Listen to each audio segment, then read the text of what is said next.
Decision ले। Personal जिंदगी में भी जब हम कोई भी डिसीजन लेते हैं तो 4 तरीके के डिसीजन लेते हैं। कैसा? 4 तरीके के डिसीजन लेते हैं। पहला है मेंटल डिसीजन।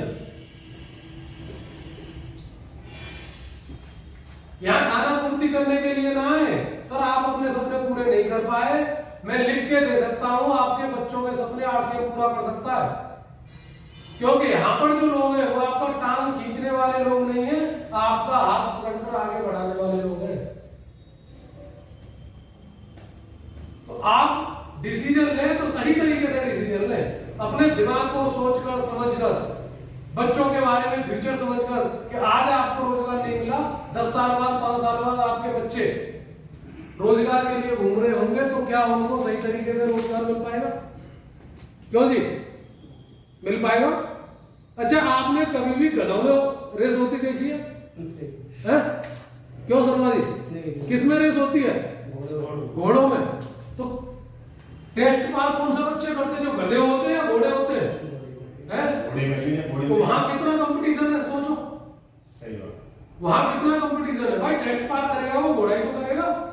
और कुछ जगह है उसमें हजारों घोड़े लाइन में लगे हुए हैं, तो जो बेस्ट होंगे वही घोड़ा है। तो सर रोजगार की स्थिति यही है। यस यस यस, रोजगार की स्थिति यही है, आपको मेंटल डिसीजन लेना ही पड़ेगा। ठीक है। दूसरी चीज, आपको फिजिकल डिसीजन भी लेना पड़ेगा।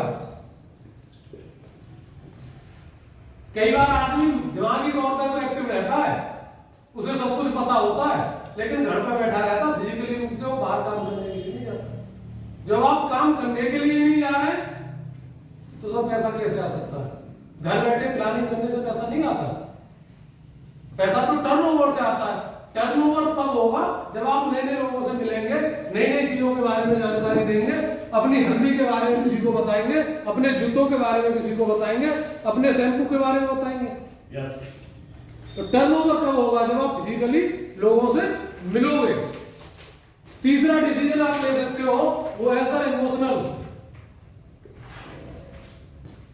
ये सबसे भारी डिसीजन है, क्योंकि जब तक आप अपनी भावनात्मक रूप से चीजों को नहीं देखोगे तब तक ये दोनों डिसीजन भी फेल हो जाएंगे आपके। यहां पर आप डिसीजन ले सकते हो अच्छा कि मुझे अपनी बेटी की अच्छी शादी करनी है, कल को मेरे बच्चे के पास रोजगार नहीं होगा तो मैं ऐसा काम आरसीएम के द्वारा करके जाऊंगा जिससे मेरे बच्चे को रोजगार की जरूरत ना पड़े। हो सकता है मैं खुद इतना बड़ा काम नहीं कर पाया जो मुझे करना चाहिए था, मेरे पास दोबारा से कुछ बड़ा करने का मौका है और उस बड़ा करने में मैं भी अकेला नहीं हूं। तो सर इमोशनल डिसीजन आप लो। जो घर आप बनाना चाहते थे, 500 वर्ग गज का आपकी उम्मीद थी, लेकिन आप 50 वर्ग गज में सीमेंट का रह गए, तो ये वो घर का सपना आपको एक इमोशनल डिसीजन लेने पर मजबूर कर सकता है और यहां से आप बहुत बड़ा काम कर सकते हैं। ठीक है। और चौथा डिसीजन है स्पिरिचुअल डिसीजन। ये आप धर्म के अनुसार जो भी कार्य करते हैं उसके अनुसार डिसीजन लेने की क्षमता आती है। और सबसे बड़ी बात क्या है, बाजार में आप जाएंगे, जितने भी धन्ना सेठ हैं वो पहले सारे के सारे 2 नंबर के काम करते हैं। कोई किसी में मिलावट कर रहा है, कोई तेल में मिलावट कर रहा है, कोई दूसरी चीजों में मिलावट कर रहा है, कोई तीसरी चीज जो प्राइवेसी कर रहा है। लेकिन यहां से टीसी चावड़ा जी ये कहते हैं कि आप 100% व्यापार जो कर रहे हो ईमानदारी के साथ आप कर रहे हो। आप व्यापार से धर्म की तरफ जाते हो। लोगों ने तो धर्म का आड़ा लेकर व्यापार कर दिया करोड़ों अरबों का, बहुत से लोग आप देख रहे हो। लेकिन यहाँ पर पहले 100% सही तरीके से व्यापार किया जा रहा है। और व्यापार अगर आपका अच्छा हो रहा है, पर्सनल जिंदगी में आप अच्छी बात कर रहे हो, तो आप अपने धर्म को भी सही तरीके से निभा सकते हो।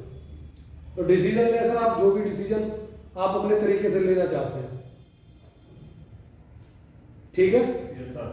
तो बहुत सारी चीजें मैं आपको बताने की कोशिश की और आपने बहुत अच्छे तरीके से मुझे सुना, इसके लिए आप लोगों का धन्यवाद। Thank you.